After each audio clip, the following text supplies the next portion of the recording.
8واں باب۔ حکمت کی تعریف و توصیف۔ کیا حکمت پکار نہیں رہی اور فہم آواز بلند نہیں کر رہا؟ وہ راہ کے کنارے کی اونچی جگہوں کی چوٹیوں پر جہاں سڑکیں ملتی ہیں کھڑی ہوتی ہے، پھاٹکوں کے پاس شہر کے مدخل پر یعنی دروازوں کے مدخل پر وہ زور سے پکارتی ہے، اے آدمیوں، میں تم کو پکارتی ہوں اور بنی آدم کو آواز دیتی ہوں۔ اے سادہ دلو، ہوشیاری سیکھو، اور اے احمقو، دانا دل بنو۔ سنو، کیونکہ میں لطیف باتیں کہوں گی اور میرے لبوں سے راستی کی باتیں نکلیں گی، اس لیے کہ میرا منہ سچائی کو بیان کرے گا اور میرے ہونٹوں کو شرارت سے نفرت ہے۔ میرے منہ کی سب باتیں صداقت کی ہیں، ان میں کچھ ٹیڑھا ترچھا نہیں ہے۔ سمجھنے والے کے لیے وہ سب صاف ہیں اور علم حاصل کرنے والوں کے لیے راست ہیں۔ چاندی کو نہیں بلکہ میری تربیت کو قبول کرو، اور کندن سے بڑھ کر علم کو، کیونکہ حکمت مرجان سے افضل ہے اور سب مرغوب چیزوں میں بے نظیر۔ مجھ حکمت نے ہوشیاری کو اپنا مسکن بنایا ہے اور علم اور تمیز کو پا لیتی ہوں۔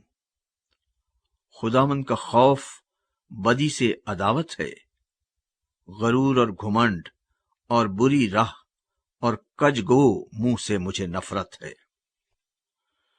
مشورت اور حمایت میری ہے، فہم میں ہی ہوں، مجھ میں قدرت ہے۔ میری بدولت بادشاہ سلطنت کرتے اور امراء انصاف کا فتویٰ دیتے ہیں۔ میری ہی بدولت حاکم حکومت کرتے ہیں اور سردار یعنی دنیا کے سب قاضی بھی۔ جو مجھ سے محبت رکھتے ہیں میں ان سے محبت رکھتی ہوں، اور جو مجھے دل سے ڈھونڈتے ہیں وہ مجھے پا لیں گے۔ دولت و عزت میرے ساتھ ہیں، بلکہ دائمی دولت اور صداقت بھی۔ میرا پھل سونے سے بلکہ کندن سے بھی بہتر ہے، اور میرا حاصل خالص چاندی سے۔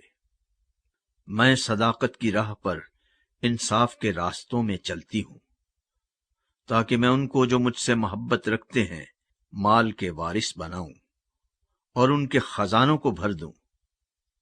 خداوند نے انتظام عالم کے شروع میں اپنی قدیمی صنعتوں سے پہلے مجھے پیدا کیا۔ میں ازل سے یعنی ابتدا ہی سے مقرر ہوئی، اس سے پہلے کہ زمین تھی۔ میں اس وقت پیدا ہوئی جب گہراؤ نہ تھے، جب پانی سے بھرے ہوئے چشمے بھی نہ تھے۔ میں پہاڑوں کے قائم کیے جانے سے پہلے اور ٹیلوں سے پہلے خلق ہوئی، جبکہ اس نے ابھی نہ زمین کو بنایا تھا نہ میدانوں کو، اور نہ زمین کی خاک کی ابتدا تھی۔ جب اس نے آسمان کو قائم کیا میں وہیں تھی، جب اس نے سمندر کی سطح پر دائرہ کھینچا، جب اس نے اوپر افلاک کو استوار کیا اور گہراؤ کے سوتے مضبوط ہو گئے، جب اس نے سمندر کی حد ٹھہرائی تاکہ پانی اس کے حکم کو نہ توڑے، جب اس نے زمین کی بنیاد کے نشان لگائے، اس وقت ماہر کاریگر کی مانند میں اس کے پاس تھی، اور میں ہر روز اس کی خوشنودی تھی اور ہمیشہ اس کے حضور شادمان رہتی تھی۔ آبادی کے لائق زمین سے شادمان تھی، اور میری خوشنودی بنی آدم کی صحبت میں تھی۔ اس لیے اے بیٹو میری سنو، کیونکہ مبارک ہیں وہ جو میری راہوں پر چلتے ہیں۔ تربیت کی بات سنو اور دانا بنو، اور اس کو رد نہ کرو۔